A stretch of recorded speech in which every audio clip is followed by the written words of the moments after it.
What's happening, everybody? I'm glad to see you here on a Friday afternoon. All Access Live with Kevin Rankin.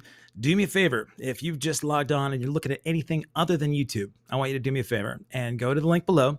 Go to youtube.com/allaccesslive with Kevin Rankin. Hit the subscribe button. There's a little bell there, and you'll be notified if you hit it about all the upcoming guests. I've got a rock star on Monday, Vinny Appice. You know him from Ronnie James Dio and all those amazing, iconic Black Sabbath tunes and Dio tunes. But before I talk about those guests, I need to thank my sponsors at 5-Star Guitars. If you go to 5starguitars.com/allaccesslive, you're going to see a series of pages there that have a great amount of discount. And then if you use the promo code below, allaccess15, you're going to save 15% off everything you see there. Plus, there's no sales tax. We're based in Oregon. So if you're ordering online, you're going to save a ton of money, and you should be practicing. They have lessons, they've got repairs, and you can practice and get as adept as my guest today.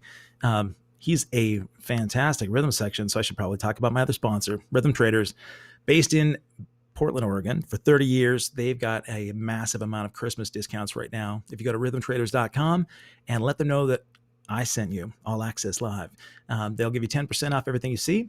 Again, Oregon, there's no sales tax, so you're saving tons of dough. It's my Christmas gift to you. Now, you know this gentleman from iconic videos and one of the big four, the metal days. He's got this fantastic band called The Lucid, and he's been in the media a bunch, and we're going to talk about some of that and gratitude and using superpowers for good. So with no further ado, let me thank my buddy, David Ellefson. How you doing, sir? I am well, Kevin. How are you, buddy? I'm fantastic, man. We just before we went live, we were talking about your new hot rod that you just picked up yesterday from our buddy Don Hansen. So that's why I couldn't be here yesterday. Is all of a sudden, man, I'm pretty prompt and I'm pretty good about keeping my schedule, but I had a moment where I could go to San Diego real quick and swap a car out. So I strike while the iron's hot. So I was on the road yesterday, and I didn't want to do it from like some selfie camera on my iPhone. Yeah, no, that would have been cool. Only if you're in. Cool. Except the cell reception sucks, driving through the mountains down there. I took Highway 8, which is nice because some of it goes right along, the Mexican border. So we get to see the wall, right? The wall has been so controversial. I'm here to tell you it's there. At least here in Arizona it is. Some parts of it, yeah. We were just we were gigging El Paso, and I broke a tooth that night at dinner, and the guys at the restaurant said, "Hey, we can cruise you over to Juarez and get your tooth taken care of tonight." I'm like, "No, thanks, man.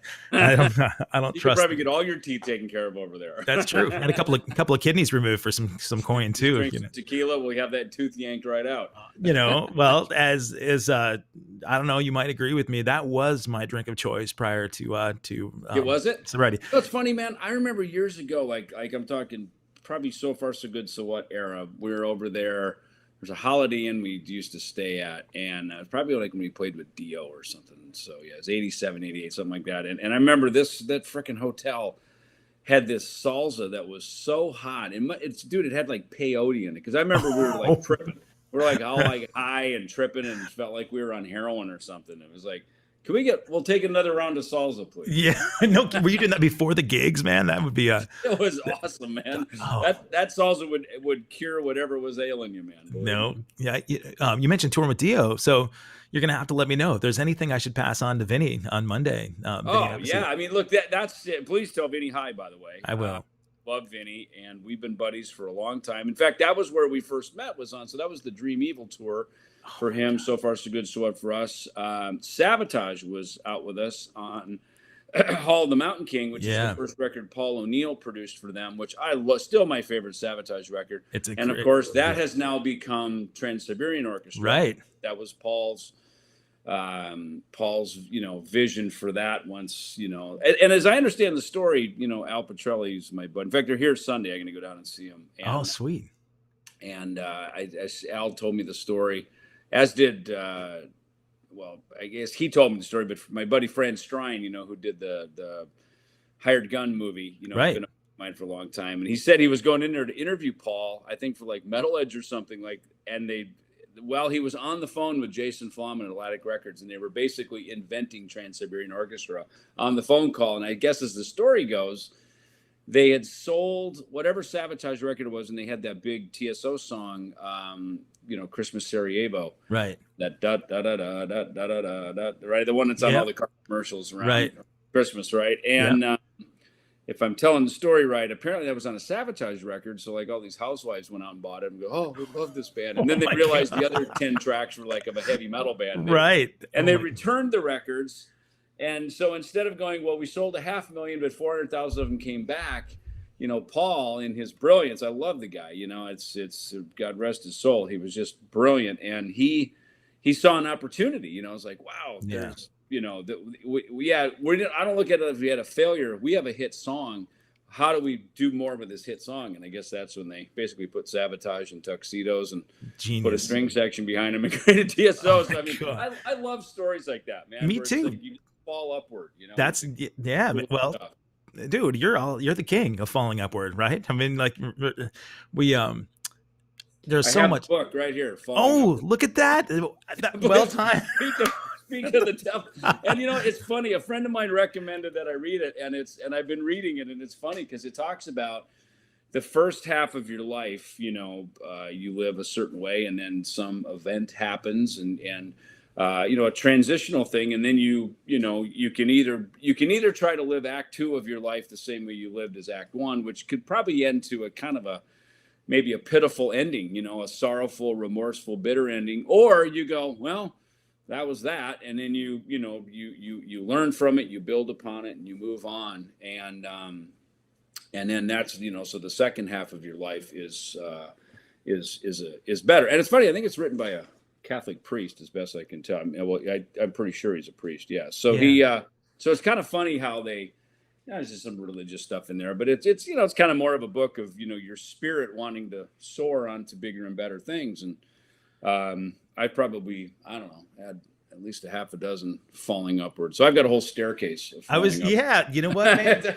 You talked about the options we have. You know, I certainly hit mine the last couple of years, you know, and some people talk about it being a midlife crisis or whatever, but you know, I was like, I had major surgery going on. I was turning 50 and weird epiphany, you know, sometimes I talk about a spiritual awakening, right? I mean, for me, I just woke up one day realizing all the stuff that had happened in my life, negative stuff, I suddenly saw all of my parts in it, right? So like stuff that I wasn't being accountable for before, I just woke up and there it was.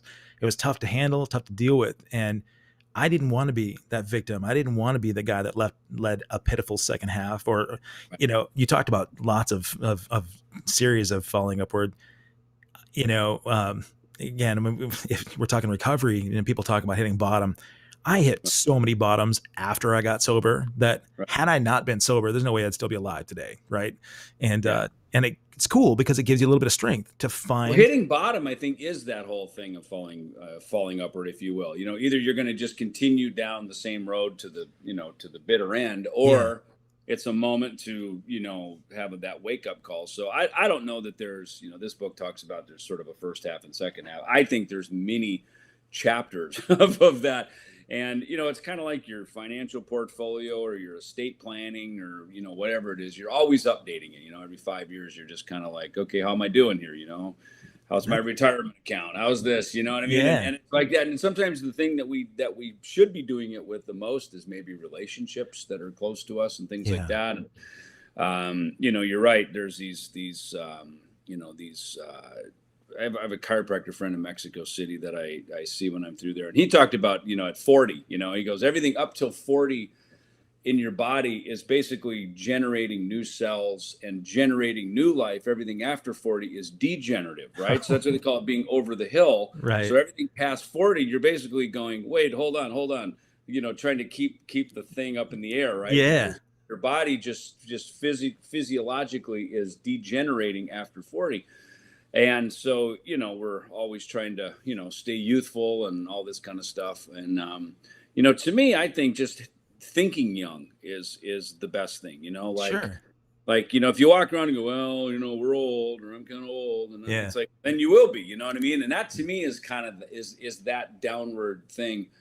I mean, honestly, I know what my age is, but in my head and my heart, I think I'm somewhere in probably about my mid 30s. you know, we don't have to act our age, right? As long as yeah, exactly. I mean, look, there's one thing about, you know, maturing to a point of, you know, that, but yeah, it's that thing about just that kind of young at heart, you know, and that whole thing. And again, I think rock and roll has kept me young at heart, in a certain Sure. way. And without just being blatantly rebellious for no reason, because that's the other side of it. That's the pathetic part of it. If you're, at some point, it's like, dude, what are you rocking out against? It's like, Right. did you not, grow up at all? So I mean, there's all of that, and it is hard. I mean, there was a certain day where by the time you hit, I remember this clearly, like in the 90s, by the time you were hitting your probably early 30s, like you were done, next genre Right. ushered, right? Yeah. And of course, by the time, like the time we were doing, euthanasia, cryptic writings, things like that, kind of hitting our golden era, if you will, kind of the peak of our thrust of output at that era. Looking around and behind us is, Creed, Godsmack, Cold Chamber, waiting all for the new baton to guys be handed off. yeah, all the Yeah. new guys coming in, Corn and whatnot. So I mean, I've lived it, through that, and you kind of go, oh, shit, now what? Like, are we going to be just let out to pasture like an old mule? What's going to happen Right.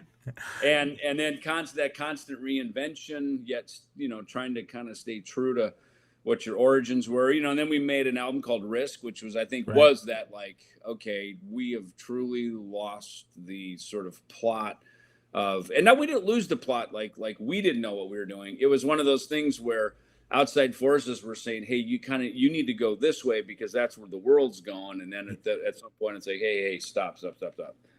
That's not who we are, and that's not where we're going. Yeah. And there's this thing about, you kind of have, truth is here, right? And the world kind of goes somewhere around underneath of it. But at some point, you still got to be true to yourself. I mean, that is the benchmark. So, then by the 2000s, thrash metal was big again. And by 2010, we're doing the 20th anniversary of Rust in Peace. And suddenly, like, we're back in vogue. Hey, Right. you guys are cool. You know what I mean? And it's like, so I always say, as long as you don't die and you don't quit, you still got a shot, Yeah. So, Well, I know that we're both parents, right? We talked about this a little bit. My oldest son is certainly pursuing music as a career, and we talk about that a lot about sort of authenticity behind your music and what you're doing it for, and really thinking smart about long-term planning. And there have been times where he chases the carrot because he thinks that that's the next big thing, and part of that's generational in the age, right? I remember being 17, I could not wait. And I know you were Minnesotan, right? So same thing. I'm from Montana. I could not wait to get to the big city of LA, right? And pursue this rock stardom that I thought was everything that I wanted. When there's a bunch of stuff I want to go back to that you just mentioned, but when a lot of references that you just made were these evolutions of time during the Megadeth phase. It's interesting to me because since I've known you even peripherally through, your PV stuff, when I told you, you called me one day at my day job looking for Jennifer Batten as a PV rep. And you're like, yeah, I remember that. It's funny. I remember that. There's some calls I remember. I remember calling Paul Stanley, calling to her. Yeah, there's certain calls. I like that. I like being lumped in there with Paul. But you've had a whole series of other hats that you've worn. You talked about your financial planning. I know that you've got a whole series of business development things that you've done over the years, your passions that you put towards, moving ahead, elevating yourself, and it's inspiring. We talked about your Ellefson Youth Foundation, Youth Music Foundation. How involved are you with that these days? Are you still able to keep that going pretty well? Yeah, I mean, most of that we did was kind of was especially last year we did, we were active with stuff, online lessons and things like that. Before that, we launched it around Jackson, Minnesota, where I where I grew up. We raised money for equipment donations into to that school. We kind of found that our niche was in the more rural areas. Sure. Grammys had formed a division for the Grammy Music Education Coalition, and that was perfect because they really just kind of sucked us into their tailwind, and through their media outlets and the things that they were involved in. Me and Bumblefoot did an event at kind of a boys and girls club type of kind of like a YMCA thing, but it was music based for these for these kids back there. So that was really cool. So these things kind of ebb and flow. I mean, that was definitely, it was a cool event. I mean, I think probably the main thing was, just always giving something back, Yeah. and not in a way that's just this sort of pretentious, thing, but something that's near to you, you know what I mean? I think for me, it was, honoring the little town of Jackson, Minnesota that I came from. I'm kind of an anomaly, being like a kid from a farm, and I move out to Hollywood. But it's kind of green acres. I Well, moved to Hollywood. Not with stars in my eyes. I mean, I guess to some degree aspirations, but okay. I didn't just move out there blindly. I mean, I prepared, and I was, Yeah. I did the work. I was prepared for what was ahead of me, and that's why even there was a transition. I thought, well, maybe I'll go to the school. Maybe that'd be a good way to, and really, honestly, the school to me was more kind of about networking and plugging in, because a lot of the guys, like the guys from Toto and Jay Graydon and Oh, was that MI? Is that where you went? at MI, yeah. Okay. And I didn't end up going. I mean, I met Dave, and he was 6 weeks out of Metallica, and it was like that was the downbeat. I mean, me and my friend Greg landing at Dave's door, and it sparked that thing, which I did that for the last 40 years, so how did that happen? I hope you don't mind me asking. I'm ignorant. How did that happen that you ended up at Dave's door with Greg? Well, so here's, so again, you kind of, again, I always sort of, whatever your concept of faith or whatever, universe, higher power, whatever guiding force you want to refer to it as, I mean, here I am, I'm in Hollywood, or I'm growing up at the farm in Minnesota, and I get Guitar Player magazine. It was the only magazine out at that time. Right. And then that split into Keyboard magazine and bass player magazine and stuff. But initially it was Guitar Player. So they started running these ads for the Musicians Institute. And I'm sitting there going, this is a cool way to get out to LA. And I knew LA was the place that I had to go, because, today with the internet, you don't have to relocate. You can. Sure. Things are different now, but back then you did. And so that was kind of what I sold to my parents, is, hey, I'll go to school, and they're like, all right, this is cool. I mean, now, as you say, being a parent, I couldn't imagine like my kids at 18 leaving the house. Yeah. To run off to fucking Babylon, and jump right into the fire, you know what I mean? Because oh my God, that's exactly what it ultimately was out there at that time. So I move out there, and I'm 18, and but we got there, and the first thing was we needed some beer, so we were looking for someone to buy beer because the drinking age was 21. So that was one of them. But those guys going, look, we got to, like, how do we network and plug in? And what was interesting is the apartment building we landed at, 1736 North Sycamore. There was a woman named Elvira, who was from a neighboring town to me in Jackson, a little town called Mountain Lake, Minnesota, right? Half hour away. And so when we had this list of apartment referrals from MI, right? Okay. And that was one of them. And so it called it, and I was like, oh my gosh, she's from Minnesota. So it just kind of made this nice connection. And of course, parents like that. It's like, okay, good. There's someone from Minnesota. Maybe she'll kind of keep an eye on these guys. And so, we move out there. Well, it turns out Dave, when he landed back in LA for Metallica, he lived upstairs. He was in the upstairs apartment. And so, we'd seen him walking around the apartment building. Me and Greg were jamming in the morning. Purportedly, it was Running with the Devil. I don't know if that was really the song. Oh, yeah. Well, yeah, who knows? Yeah. The legend of the folklore. So we'll go with that. But anyway, we're jamming and playing, and Greg claims he looked out the window and he saw like Dave kind of listening out the window upstairs to hearing us jamming. So you knew that there was some music activity around, right? And did he have the Dave, grimace? Yeah, he was considering what he was going to do next, and just kind of looking for guys to play, to jam with and stuff. So we got there, and that was the hang. We just knocked on his door and asked for cigarettes and beer, and out of that, many stories flowed, and then the band formed, and it was very organic. Yeah. Like, okay, let's, Greg was all in. And then Greg told Dave, he said, dude, you got to ditch that guy that you're asking that you're trying to get to play bass. Like, get Ellefson. He's a real bass player. Nice. So we jammed one day, went over some stuff, and that worked. And so it was me, Dave, and Greg, and another singer guy. And then I don't know, somehow Dijon Carruthers came in. And Dijon's dad, Ben Carruthers, was an actor. He was like the Dirty Dozen and a bunch of different, films and stuff. So. Yeah. But Dijon was cool. His brother played. He was a bass player in a pretty popular band at the time in L.A. called the Untouchables, and they were pretty big, like on K-Rock and kind of a band of L.A. I don't think they ever got popular outside of that, but so it's just a musical environment, at that time, and a lot of stuff going on. Of course, again, like K-Rock was one thing. That's like Missing Persons and. Duran Duran and all this of kind Seagulls of stuff there. But, other stuff too, like Danny Elfman, his band, Oingo Boingo was popular. That was a band, again, they were popular in California, but once they left California, I don't think they could get arrested. Like nobody knew them. It just wasn't that genre didn't translate outside of California, maybe. Yeah. As well.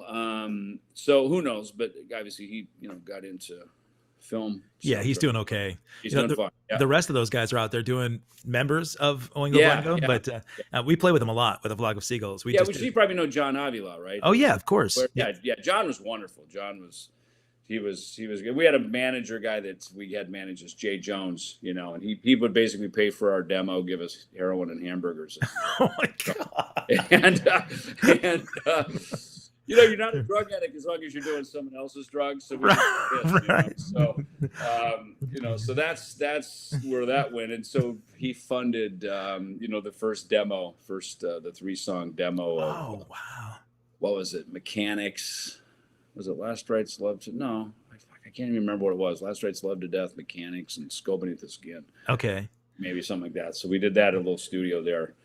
I think it was Track. No, it wasn't Track. Oh, Hitman Studios. It was like this cheap little studio that he'd get. So he did our demo, Abattoir. It was right next to Cherokee Studios. Okay. But then he brought Gar Samuelson in because he knew Gar and Chris Poland from the New Yorker. Yeah. And their band, the New Yorkers, like they were apparently, just super great, like fusion jazz rock kind of thing, like in the Return to Forever. Yeah. Havish Nuvain. But apparently they were gigging and selling out the Troubadour and doing good numbers. But, no, labels kind of passed on it because, but then it was Motley Crue. And, right. Yeah, it was too cultured. Yeah, it was too much of a different thing. So they never got signed. But yeah, then Jay brought them into the band, But it's funny, John Avila, he knew Jay. Okay. And in fact, we were rehearsing. God, I think we were rehearsing for, I don't know, maybe the Rust in Peace tour or something. And that Jay and John was there across the hall rehearsing at the power plant up on Sherman Way. And he's the one who told us about Jay getting stabbed by his brother with a knife over, or like a fork over a like a bologna sandwich. Jesus. And Dave's like, dude, Junior, come here, you got to hear this. John was there, Johnny's short little guy. He's all the pump, and he was the one who told us the story. We're like, no way. So crazy shit. Yeah, man. Those days as an 18-year-old, it's funny to imagine you sort of navigating LA. Hollywood is so different now. It blows my mind, man. Yeah. Just the entire strip, hotels, all those venues. But no, it was very organic. I mean, I remember walking down Hollywood Boulevard, just going, "What the fuck was I thinking? This place, this is terrible." I mean, just going. I mean, there's literally, street walking hookers and stuff everywhere. I mean, drug dealing, and and it's kind of like it is now too. There's a little bit of like families coming out to see Hollywood and the Wax Museum and all this stuff. So that's going on Hollywood Boulevard. Like now it's all cleaned up as like Disneyland, but back then it was rough, man. It's like Times Square. That was what I remember walking down the street on there's a liquor store that's still there. It's owned by some Asian family, and that's where we bought the first 12-pack of Heineken. That was it. That formed Megadeth was at that store. I always go in there. Every time I can, I go in there, just kind of look around and go, yep, looks exactly the way it did 40 years ago. They don't have your picture up on the wall like at the Rainbow? No, it's fun. It's funny, Drew and I wrote this book, Rockstar Hitman, and I actually kind of referenced that store. Spoiler alert, I kind of referenced that store a little bit as one of the right on. It's kind of like the Miyagi, the guy that sort of coaches our character in the book Sledge. I sort of referenced that because I had Sledge move in from he came from Iowa, and he came in and he right behind the Roosevelt Hotel. There's Hawthorne Boulevard, which is right across the street from Hollywood High. So I kind of anchored our character there, which is right up the street from where I landed. So it's sometimes it was fun to write fiction because you can be somewhat autobiographical, and Sure. and even, kind of, tell a version of the story that you could never tell in a real Right. biography. you Those know parts, the parts that won't get you killed. yeah, Yeah. right, exactly, yeah. Can you imagine the stories that that shopkeeper has, the guy in the liquor store, from Wow. all the bands that have come in over the years, man? Dude, and that's kind of how we played his character in the book. And it's so, back to reality for a minute. Remember, I don't know if, so back in that day, there was all these, remember the supply sergeant was like one of those, it was, they'd have like, that's where I got like those big 50 caliber or whatever they are, 90 caliber, Oh, the Army bullets that, surplus. yeah, Army, yeah, the yeah. Army surplus That's stores. right. Yeah, Yep. right, That's that right. used like bullet belts and all that stuff there. It's like when we debuted the band. And I remember, I think it was me and I think it was my friend Brad who had also moved out there with me and Greg, and we were walking down Hollywood Boulevard and went into one of those stores, like the supply sergeant went in there, and they had all these shirts on the wall, different things, and there was a lot of like "Kill 'Em All, Let God Sort 'Em Out," which was kind of ironic that Metallica's debut, they called it Right. "Kill 'Em All," and there was one shirt up in the corner in the back, and it said, "Killing is my business, and business is good." That's And where it that was came like, from. that's where we got the No title. shit. Yeah, me and Wow. Dave, I think we went back and told Dave, said, dude, this shirt, I don't know if we bought the shirt. We might have. I don't know if I never remember having the shirt around, but I just remember that's where we got it. It was Oh, it was the title of his shirt. Next, and ironically, next to all these Kill 'Em All shirts is "Killing is my business and business good." So, the irony that our two debut albums right. Yeah. of Like, Metallica and Megadeth you were know, basically premonitioned in the Army surplus store, the guys supply at sergeant. supply sergeant right now, they're writing down, okay, where's Ellefson's address? We need to collect on our royalties, right? So Yeah, right. Exactly. the Yeah, that, they that, sold 1 million copies. Like, fucking pay up. Yeah. that's a Gene Simmons trick, I think, isn't it? Yeah, So right. you met, a little bit ago. Well, two things. Number one, in a later date, I do want to have you and Drew come on because I really want to talk about the Lucid project, like how you put that ensemble together. The record's badass, and we'll touch on that in a sec. But there was something you said a little bit ago that I thought was really cool, man. You talked about how in that formative or that part of our lives when we have, the falling upward, we have a transitional shift where you could spend attention working on the relationships. You mentioned because like you and your wife have been together for a long time, right? And as a parent, all the stuff that went through the media, especially now, I mean, everything in the media is so like magnified. And between recovery and really sort of developing a relationship, how did you guys navigate this last year where you feel like maybe things may have strengthened, like with communication? Yeah, I mean, look, I think the main thing is, there's a professional life and there's a personal life. You know Yeah, what I mean? right. And I think, no disrespect to podcasts, because I even started one myself. I did a couple episodes, and everything is, people are very accessible, Yeah. and look, in rock and roll, especially in Megadeth, we're always very transparent about stuff. We talk very openly about, maybe to a fault, to some degree, and I can speak for me, is, letting people know who you are kind of on a personal level. And because that really translates to the music, and that is the connection. I mean, this isn't just about being, and I think our genre set the stage for it, and probably the Seattle movement that came after us certainly took it to the next level, is, the relatability of your music and your lyrics and your song titles and the things you're singing about are the thing that your fans really sink their teeth into, and it's not like it just happened in one generation. It happened again and again and Sure. again. And 4 decades in, right? So Yeah. it's something that has real, staying power to it when you're honest about it. So, but I do think that, there is this tendency to,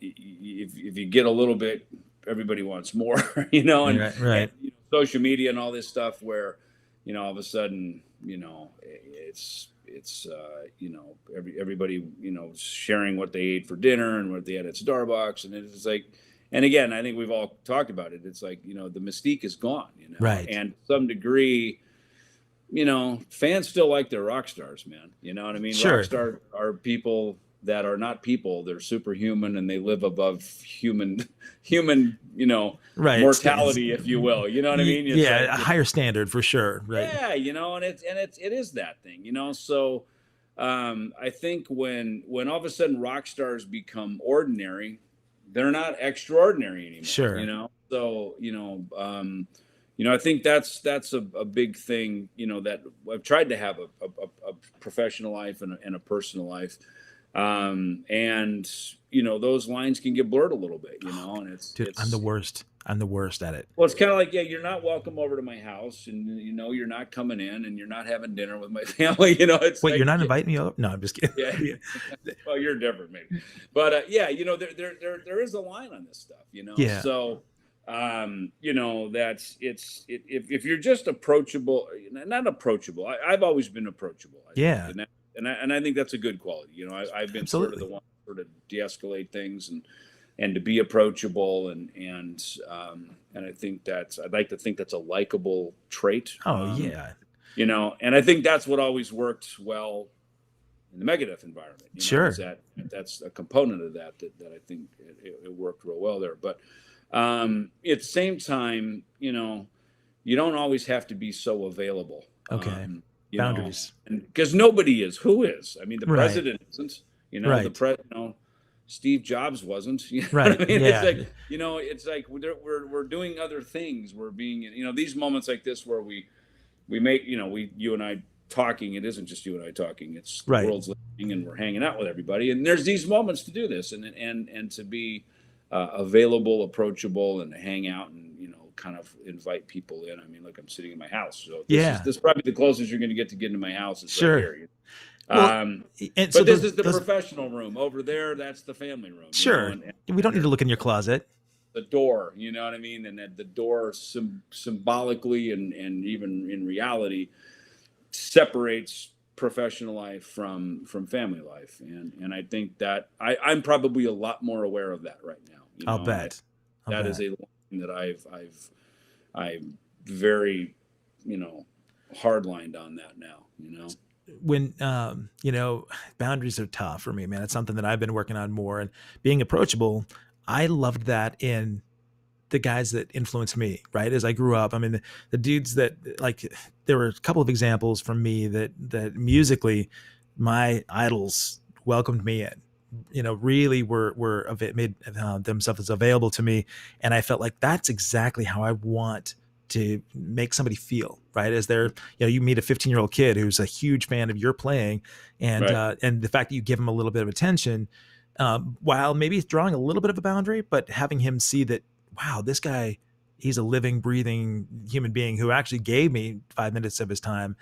Right. That's inspiring that kid to go out and I'm and not pay talking forward. about like if someone sees you at dinner, they see you at Starbucks, or they walk up to you at the car dealer or whatever, you get your oil changed, you're an asshole to get away from me, kid. Right. It's like, no, I in fact, I keep little trinkets around, and things that, it's like, I remember my first manager, well, not Jay Jones, but first kind of like real manager we had when we got signed to Capitol Records.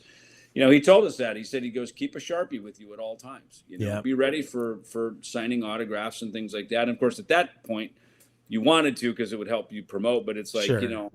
Keep a Sharpie and keep a guitar pick. It's Look at that. Those things are, and I don't walk around town with a Sharpie waiting for autographs. But I'm just saying, when those moments happen, to be gracious, and I think, for me, and, especially as you travel around South America and, areas where Oh my God. super, super popular and kind of Beatlemania level. Right. To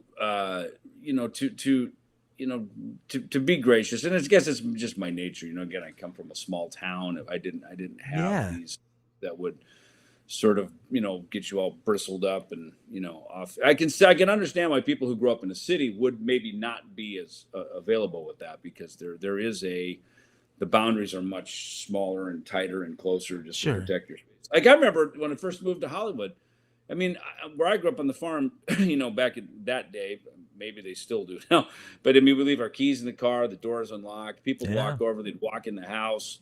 and Yeah. everything would stop. My parents would sit down and have coffee. That's why there's always like coffee in bars, if you know that from the farm, Oh the yeah. hot bars. But so I grew up around that. So I remember I'm moving to LA and I go over to this guy's house, or it was the apartment building right next door to us on Sycamore. And I went over to this guy's apartment and the security door was open, I think. And somehow I went up to his apartment, and I knocked on his door, and he goes, "Who is it?" And I said, "It's David." He goes, "What do you want?" He said, "I'm just coming over to hang out." He goes, "You need to call first." Oh my I'm like, God. what the fuck, man? Make an appointment to come over and just hang out? I was like, what?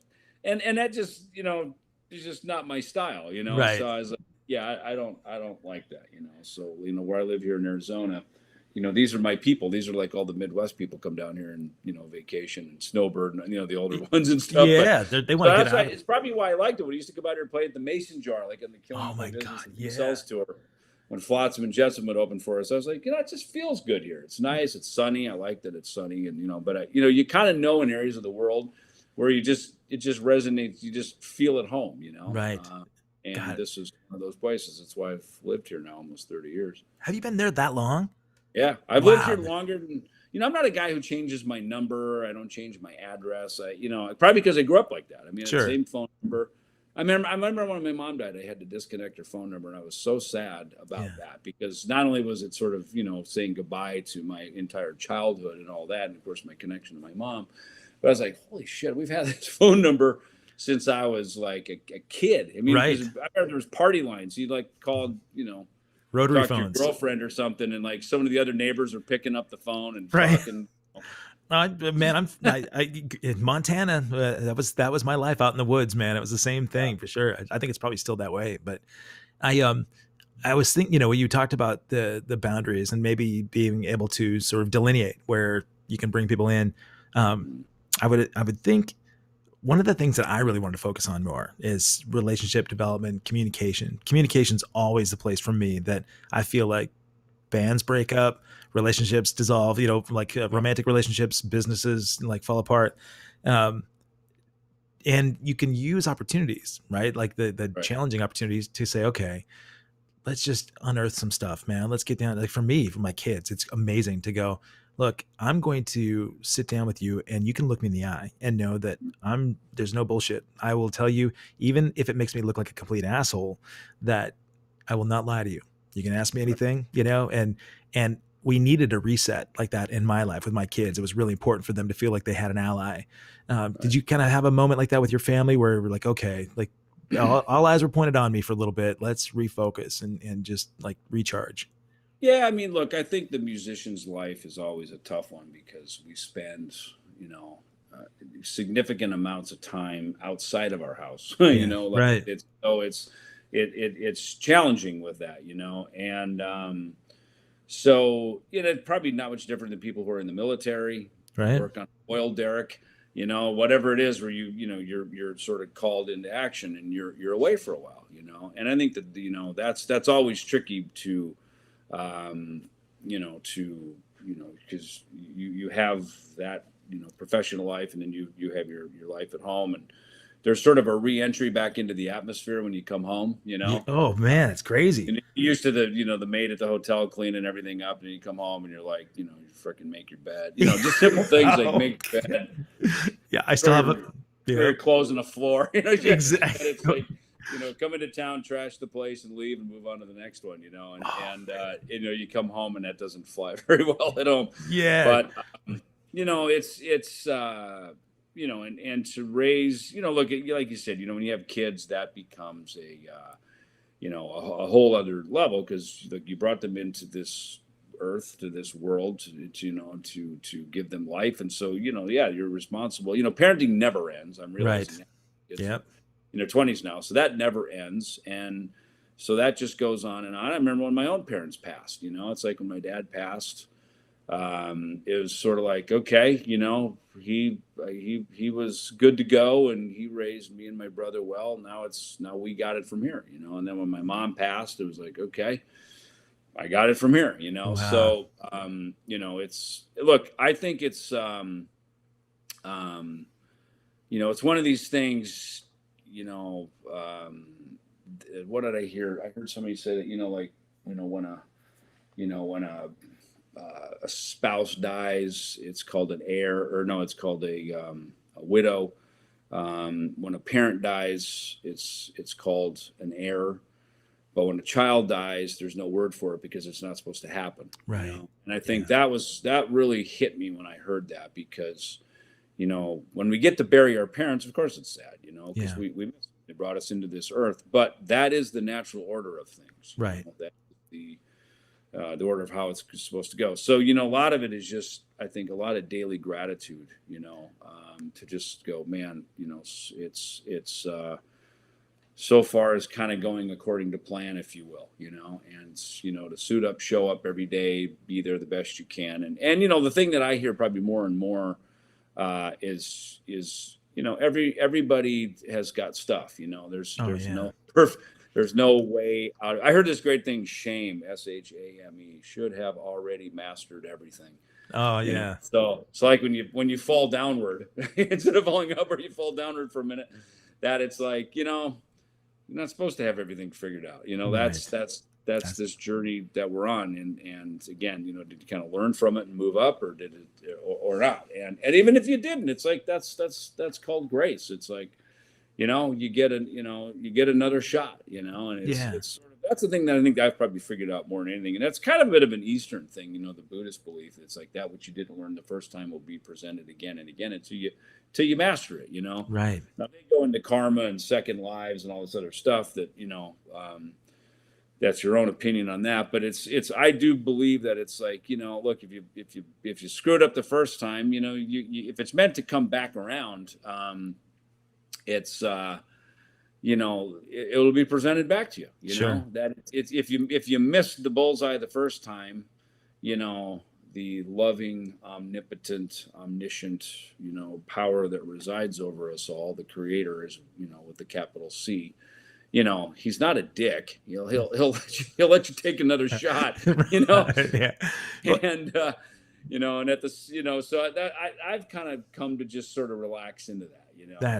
That's healthy, man. Really, if you can look at those moments as opportunities, right? Teachable moments. And even when they're the most, adverse situations, you talked about being approachable on Facebook. I see some of the chats, and one of the most approachable, my hero, man, Mike Skill from the Romantics, has made a bunch of comments about his transition from, the musical transition from the Brit invasion to metal. And, having conversations with people who've got a lifelong career like this, are there people that you've grown up with that maybe stylistically completely different genre, like Mike is in the Romantics, right? And you talked earlier about Oingo Boingo, and the last time you and I talked on my show here, we joked about, I asked about guilty pleasures, and I said, like you said, well, we couldn't really admit that we were into disco, right? But as a bass player, I could kind of get around it a little bit. Yeah. Sure, man. Those bass lines are killer, man. Dude, it was like the Motown of the 70s, man. Right. Awesome.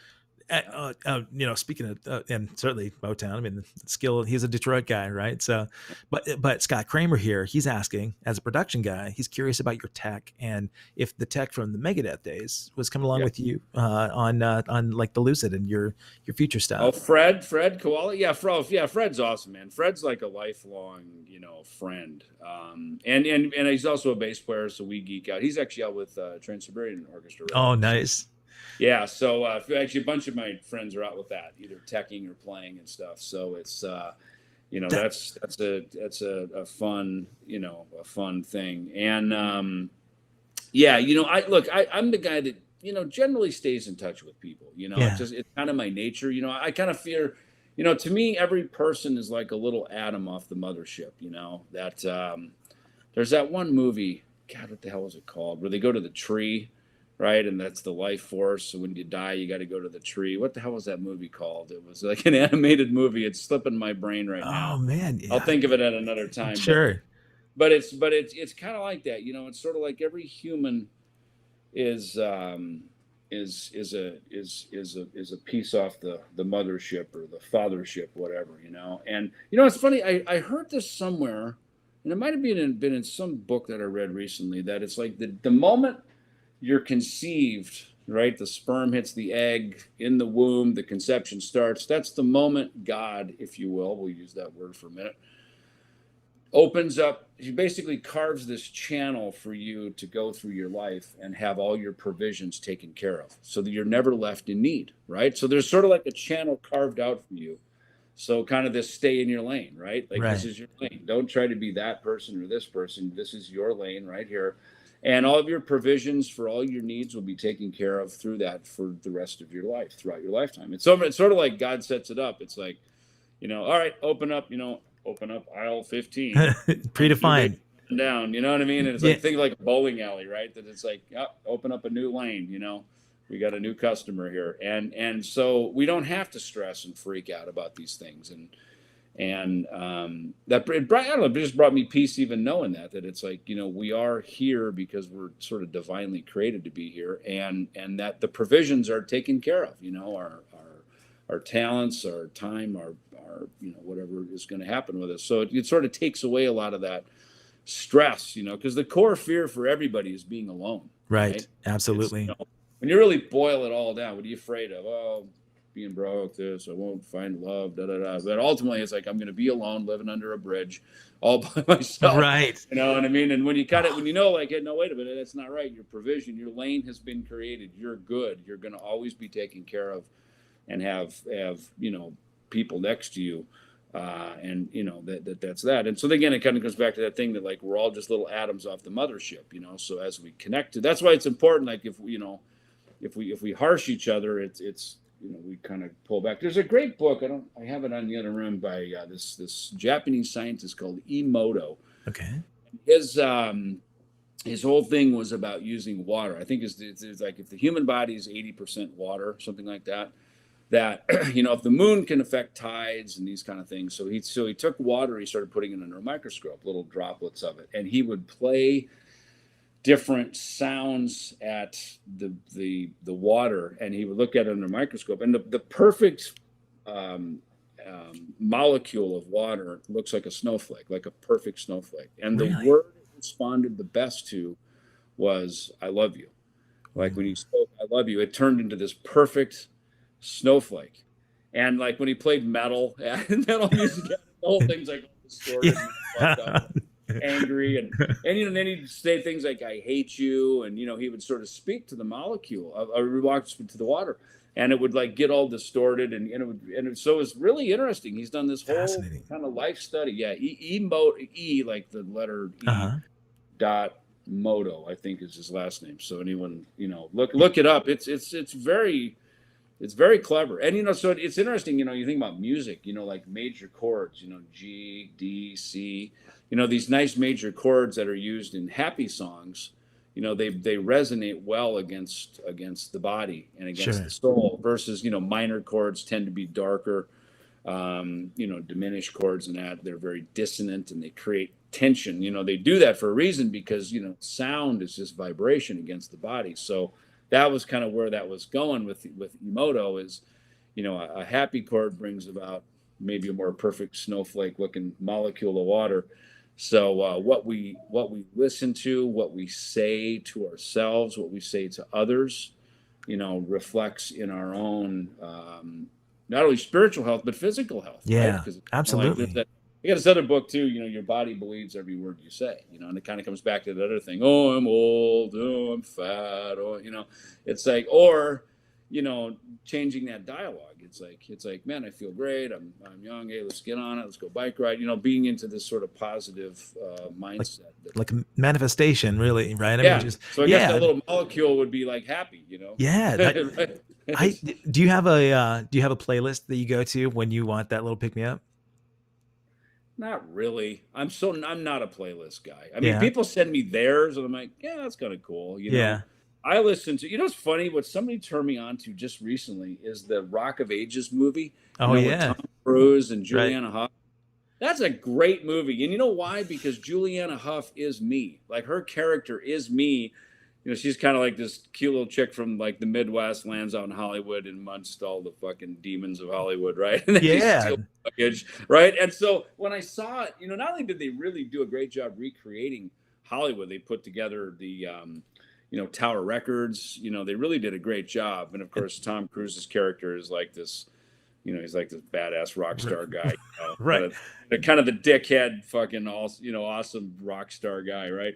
Totally. And Catherine Zeta-Jones is in it, but the soundtrack is great, man. I mean, it's all the stuff. There's not everything Def Leppard and Night Ranger and David Lee Roth and all this. The soundtrack is great. The mashup is good. I like rock musicals. I always like Andrew Lloyd Webber stuff. Oh yeah, like Vita, I loved. They had Madonna and Antonio Banderas and stuff like that. I love and a lot of the Andrew Lloyd Webber stuff I like. And Jesus Christ Superstar. That was like one of the first ones I heard when I was a kid. Oh man, I heard it and I just went, this sounds something. There's like something kind of like, because as like young kids we go to church, and mom, church choir, and then I hear Jesus Christ Superstar, and I'm like, sounds like kind of dark, Yeah, that was a rock and roll metal version of church. Totally, God, yeah, I remember the feeling that gave me, man. I'm gonna have to go back and watch Rock of Ages with a completely. Dude, watch Rock of Ages again, because if you watch it and you see where the music fits in, it's so well done, man. I mean, I despised it. Then I've been listening to the soundtracks. And you talk about playlists. And they got Tom Cruise listed as singing this stuff, and I was listening to it. In fact, it was just today because it was part of my driving music to San Diego this week. But I just pulled it out again, and I was listening to it, and it's played well. Whoever retracked the stuff, it's played super of course. Great. And listen, I'm going, is that really Tom Cruise singing? And there's a moment, where you kind of hear the nasal in his throat. You're like, fuck that, I think that is him, So he's credited as singing it, so it must be him. I mean, Bradley Cooper can do it, right? So, he did Risky Business, right? That's right. I don't think there's anything that freaking Tom Cruise can't do, dude. He's one of those guys that I want to dislike it because he touches everything and it turns to gold, right? He's awesome, man. People, I just think I watch everything he does, man. I mean, dude, he got me into. I read a Jack Reacher book and then I saw him. Yeah, I read all the Jack Reacher books. Just gotta love him. But I can't help but kind of think of Tom Cruise as the guy. Yeah, whenever I read those Lee Child books. It's amazing to think. You look back because when we were kids, right? You think about the Steve McQueens and the James Dean and those guys that were this iconic. He's that dude for generations. He's fucking to come. Badass, dude. He has Steve McQueen's motorcycle. I remember. Does he really? God, he's fucking awesome, man. I love. Yeah, he really is. He kind of is the Steve McQueen of our possible movies. Yeah, have you Rock of Ages, dude. Have you met him? It's I've not met him. I've never met him. It'd be interesting to see the conversation you have with him. So Tom, listen, I watched that movie and I was thinking that I am the Juliana Hough character. I'm this cute little. Funny that's a chick. Hey, I love Juliana Hough, man. Oh, she's amazing. She's adorable. And she's she just sings great. She's it's cool, and it's cool to see people kind of go into this rock. Look, what is Alec Baldwin's in it. Oh, right. That's right. Yeah. He's from perfect character. To the Greek or Get Me to the Greek. Yeah. Russell Brand. Russell Brand. Yeah. Yep. So it's well done. And what I like seeing about it is it just goes to show inside of most people is a true rock and roll spirit and a rock and roll soul. Like, all those actors, as famous as they are doing for all these other kick-ass movies they do, but they're like, hey, we got this rock musical and you're going to basically get to sing and kind of do all these fucking killer songs from like your youth growing up. They were all sign me up. Sign me up. Yeah, they were all in. So to me it just kind of plays to the power of rock and roll. And I'm not an actor, but I'm glad I get to be the one that helps create that soundtrack. That's my role. Yeah, man. I mean, you've actually been behind the camera, right? Sort of doing, sort of co-directing and writing some screenplay work. Yeah, producing more than directing. Okay. Producing, kind of helping with the also like in the Dwellers movie I had a little cameo bit, which is just me being me. Yeah.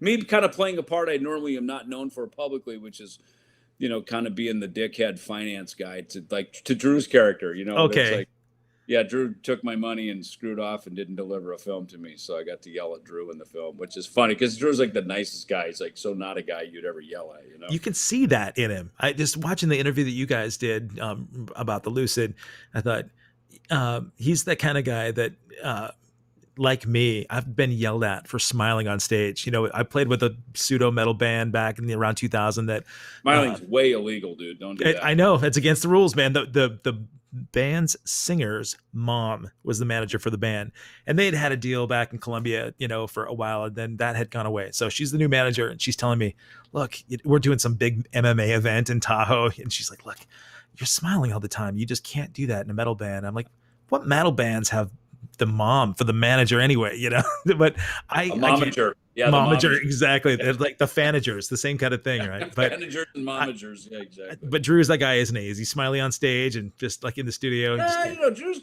got grit, man. He really does. He's a nice guy. He's a sweet soul. You know, he's a gentle guy. He's young. He's only like 35 or 36 or something. So he's a sweet, gentle guy. You know what brings me really great joy with him is, you know, he's had a lot of things playing with Bang Tango. He did some other stuff. Stephen Chiro from Kick Tracy, and a lot of this stuff was kind of a lot of false starts. You know what I mean? Like like a lot of people get right to the starting line, and then somebody either does something really kind of dickhead and blows it, or they take it all and rock off with all of it themselves, and you know that kind of stuff. That happens in music business. So, yeah. Imagine that in show business. And so, you know, I'm happy for Drew. You know, between the book, our movie, the Lucid, you know, he kind of got a trifecta of like really fired the gun when it worked, you know. And so I'm if anything, I'm just kind of happy to be the wind in his sails, you know. And that's one of those moments when you talk about charity is, you know, look, I was given some notoriety and fame for some of the stuff that I did, so let me share that with some other people, you know what I mean? Nice. I've been living in the big dance my whole career, which is nice. And so, you know, to open the door and usher some other people in and let them have their shot, you know, because there's a lot of really talented, creative people like he is, and to let him have his day in the sun is, I'm fine taking second position on that, you know. That's really cool. And honoring him. That's humility, man. I love that. I like I said, I really do want to have you and Drew come on and talk about the band. And I know that you've got a barbecue to go to, so I'm going to let you run in a second. I do, yes. But you know what? I've been doing this lately on the show. I've been opening fortune cookies for people, so I'm gonna. Dude, please do open one for. Dude, I love fortune cookies. Okay, fact, this is funny. There's an Italian restaurant in town that has fortune cookies. I'm like, this is so awesome. So they should be with every meal. All right, so this is Dave's. Pop it open. This is David's fortune. All right, so aside from the keynote numbers, oh, nice. Okay, well, I think this is already there. You deserve respect, and you will eventually get it. Respect is earned, right? You know, I think that's a big thing. One day I'll be respected. The right people in your life, I think, are respecting you because you know, my sons and I talk about this a lot, right? That there's no entitlement for respect. I think it's really important to be able to live with character and dignity, and those qualities are important. Are both your kids daughters? Are they both girls? A son and a daughter. Okay, all right. Yeah. So you've had once my daughter was born, I'm like, we're done. That's it. 2 kids, 2 parents, 2 cats, 1 of each. Nice. We're good. The arc is full. And it's kind of nice to have a daughter, you know, like my mom, you know, gave Athena her, you know, wedding ring, you know. She said, I want Athena to have it because she's the only Ellefson girl, you know. Really? Yeah. Yeah. So, you know, she kind of gets the, you know, some of those perks, and, you know, she went on to become a nurse like my mom was, you know, so and that was her idea because she's incredibly musically gifted. I mean, Athena's got perfect pitch. Really? And my first experience with perfect pitch is when I worked for PV. I had Jordan Rudis come in to do a performance in the booth, and it was like 1 o'clock. I'm like, Jordan, you got to get started, man. He goes, dude, I can't. I've got perfect pitch, and this keyboard is tuned down a half step. And he goes, when I see a C, I need to hear a C, you know. And I'm like. So I remember we went over to Korg or something and got another keyboard for him so we could do it. But that was my first experience with it. Now I know with Athena because she's got perfect pitch. And I remember when she goes, her music teacher at school, I think it was the choir instructor because she sang in the jazz choir. And she's been, you know, she's classically trained on piano and everything. Like music just came really easy to her. And and the teacher comes running. I go, oh my God, your daughter's got perfect pitch. And I'm like, no kidding. So like we'll drive down the street, like a horn will honk. and she'll right off the bat, she'll go, that's a C sharp, you know. Oh, that's great, And man. yeah, she will hear, and she's also got that synesthesia, which I think Eddie Van Halen had, because we always talked about having this brown sound, Yeah. and so she sees colors that associate with stuff. Like we'll be listening to a tune. She's got great playlists, man. I'll hang with her in the car, and she lives in Nashville now. And I was down there like a month ago, and I remember just being in the car with her and just listening to her playlist, and she'd go, God, this is like my favorite key. It kind of has this sort of, orange sound around it, Wow, so really tapping in. That's a cool hang with my daughter, man, because it's very creative, it's very musical, it's artistic. And I remember when she came downstairs and she said, Dad, I had this dream about just how horrible and hard the music business is, and I don't want to struggle in my life. And I said, yeah, that's a good idea. So then she decided to go into the medical stuff, and as a nurse, right? I mean, she's an empath. Yeah, she works at Vanderbilt Hospital, which is very, very cool. So yeah, it's good because she she's just it's cool when you see your kids' gifts, because they're like my son. He could like anchor ESPN Sports, Sports Network, and he's like the fact guy, Oh yeah. He knows everything about everything. He's like Wikipedia on demand, He's just that kid that just Rolodexes stuff. So, and he's in sports. Into sports, yeah. In fact, I never have done a football pool, and I remember we did a football pool on the Slayer Megadeth tour in 2010, and I remember Dave woke up. He goes, "Hey, is it okay if I call Roman to get like the scores?" Because he knew he'd win. I said, "Yeah, give him a call, man." Nice. For some reason they didn't connect or something, because it was pretty early in the morning, and so I called Roman. I said, "Hey, give me the sports picks," and he did. He gave me the picks, and I won the fucking pool. That's so great, man. And I won the whole pool. And isn't it amazing? They were giving me shit, going, "Dude, you had a bookie. You had a bookie." Yeah, my kid. I did, but because I watch football and stuff, but I'm not like a huge diehard fan, that would know that kind of stuff. But Roman did. I said, that's good, man. Yeah, I won like $200. It was nice. God, that I know that both my kids are kind of football guys. My oldest is super stats guy like that, and he's a 49ers fan. So we're going to see Seahawks 49ers this weekend. But your Cardinals down there are destroying that division. Kicking ass, man. Yeah, the Suns, man. I mean, I know I'm going to go see the Celtics next week when they come into town. So nice. That's we're going to do a family hang at the Suns game. I know the Suns are kicking ass. The Yotes aren't doing so good, but the Cardinals are. It's good to have a hometown team. You stick by your team no matter. I mean, I'll always be a Minnesota and an Arizona guy. So I'm always Twins and D-backs and Vikings. And Vikings and man, Fran Tarkenton, those days. Man, our mutual pal, Kelly Kiki is right down the road from you guys, right? Kelly lives out here.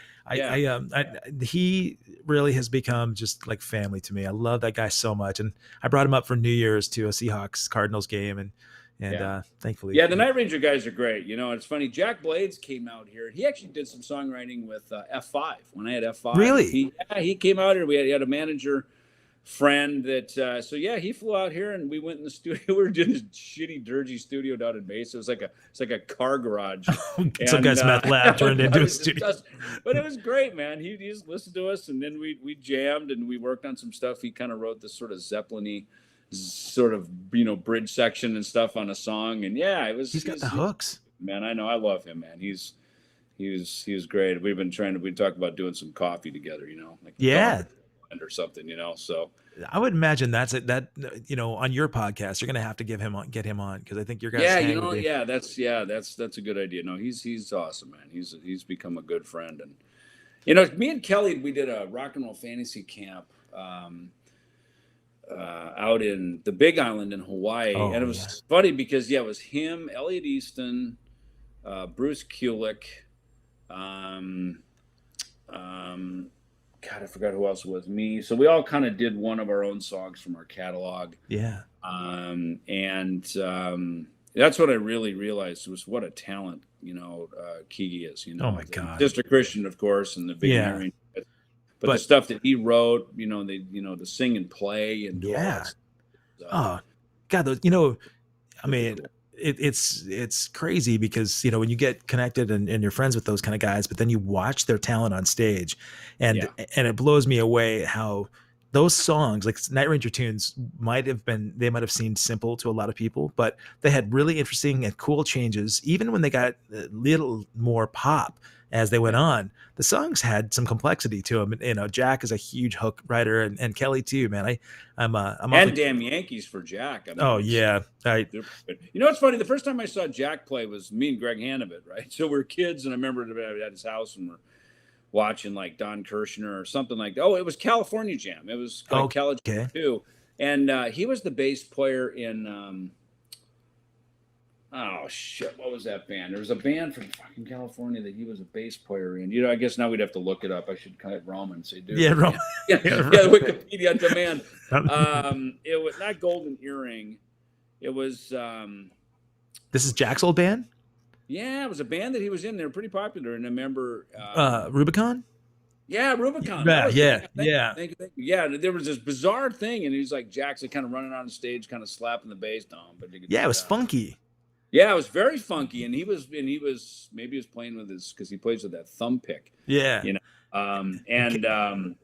Kelly was on that gig too. Seeing that and learning years later is like that was him. He was in Rubicon, and then of course we all know my generation anyway. We knew of Night Ranger because Brad Gillis played with Ozzy there, you know, and of course the Speak of the Devil album, which was amazing. Which was cool. I was fun asking Max Norman about that record. We did a podcast one time, and we were talking about that record and how I think he said they recorded the sound checks. Was it 2 nights or something at the Ritz in New York? So they recorded the sound checks as a backup, and then they also recorded the show. You know, so they wow. Stuff. But yeah, Brad was like brand new in the band. I mean, totally. He learned all that stuff. Yeah, just thrown to the wolves, man. I love that story. I had Sarzo on. We talked about that quite a bit too, you know, and you know, I mean, talk about the guys that overcome adversity. You know, I was asking him, like, man, between, you know, Randy and Ronnie James Dio and Kevin DeBrow and Frankie Banali, like all those losses, you know, and it's rock and roll, man. It's not for the faint of heart, as you know, but you know what, David, I felt like this before too. You and I could sit and chat forever, dude. I love it. I know you got a barbecue to go to, so let's do this, man. You know, as the holidays get past, let's me and Drew hop on. I'd love to talk about the Lucid. What's your family doing for Christmas, real quick? You know, Christmas next week because Athena's coming home. She got some time off from work, from you know, nursing, so she's coming home. So we're going to do that. That's what part of why we're going to the Celtics game. Nice. You know, Christmas there's always a tradition here because I think we kind of grew up traditional. You know, and I know I did for sure on the farm. You know, it was always a big thing, Christmas, and so we have that here at our house too. You know, decorations and things. But I think, you know, it's in kind of a rock and roll sense. It's traditional and it feels like Christmas for sure. Because I like to bake. That's kind of the thing I do.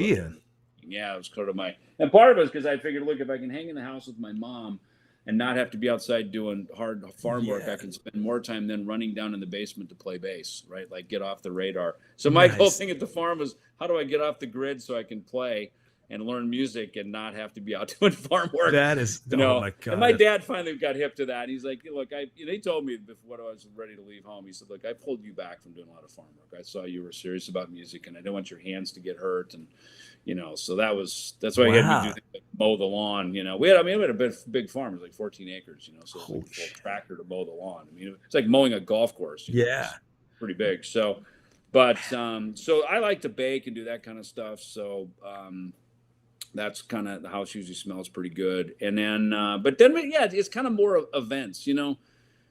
I think as life goes on, I'm now about the experiences, you know. I'd rather, you know, spend the money on the experiences because you can't ever get that. You can't get time back, you know. Right.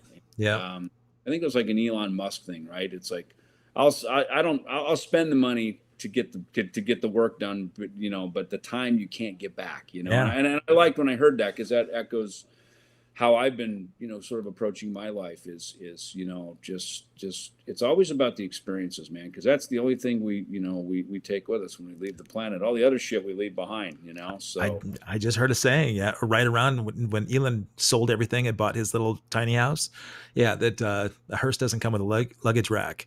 right? Yeah, So exactly. like for kids in a materialistic generation, I'm always telling my kids, look, man, those are the things you're going to appreciate so much more, and it's Yeah, I mean, cool. my attitude is, look, you want to travel, you want to go somewhere, you want to do something. It's like, go do it. You could die tomorrow. You know what I Yeah, mean? that's the truth. Freaking go. Yeah. It's now they're protecting us from meteors here, asteroids hitting the Earth. So you never know. That's, We could be extinct like the dinosaurs tomorrow. So you know what? that's Whatever right. you want to do, just freaking go do it. Make it As long as you're count. not hurting anyone else, just go for it. I love it. I love it. David Ellefson, man, thank you so much. I really enjoy talking to you, and I'm really glad to see what you've done, and moving forward, falling upward. I can't wait to see when the Lucid is out traveling. Hopefully, you guys have some booking, coming. Oh, there it is. There's the book. Who is it? Richard Rohr. That's the guy. It's Okay. so funny. I plug in his book, but it's funny we just happened to mention it, and then there the book is. It's literally right here. Yeah, to be right. Yeah. You've got all these plugs just like ready to go. But man, thank you so much. I hope you have a fantastic Christmas. Enjoy the barbecue, and don't forget to tell Don Henson I'm coming to look at Hanson. I'm coming to look at some cars with him. In San Diego, I'll be there. Yeah. We're playing Petco Park on December 27th. So, and you know how I met Don was through Steve Conley, who was in F5 with me, who's now okay.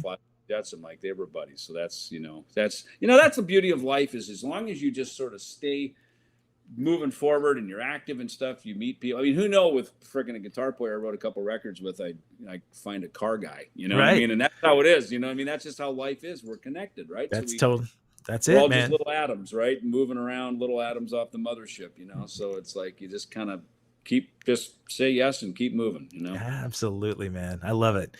Well, that's a perfect way to lead into the holiday season, man. Guys, if you got here late, please do me a favor and go to this link, youtube.com/allaccesslive with Kevin Rankin. Hit the subscribe button, hit the reminder bell, and you'll be notified when I have Vinny Appice on Monday. You can come and do you have any quick insight on what I can give Vinny? God, Vinny, here's a funny thing with Vinny is, he obviously had a great career, and then it kind of was done for him for a while, right? Sure. After Sabbath, and he did Dio, and I think he learned to become an IT guy, like he got Microsoft trained IT guy. And I remember, so I played with Tim Ripper Owens. This would have been 2009. Wendy Dio was managing him, and she was also managing Heaven and Hell. And so I remember we were in Berlin. We played this little there was like a castle. And as soon as we played, then Heaven and Hell played. And as soon as Heaven and Hell was over, they went right off stage, and Vinny opens up his little laptop and he starts working. And I asked him, he said, "What are you doing?" He said, "Oh, I do computer stuff back home. I have a business that I do that. That's what I do when I'm not playing."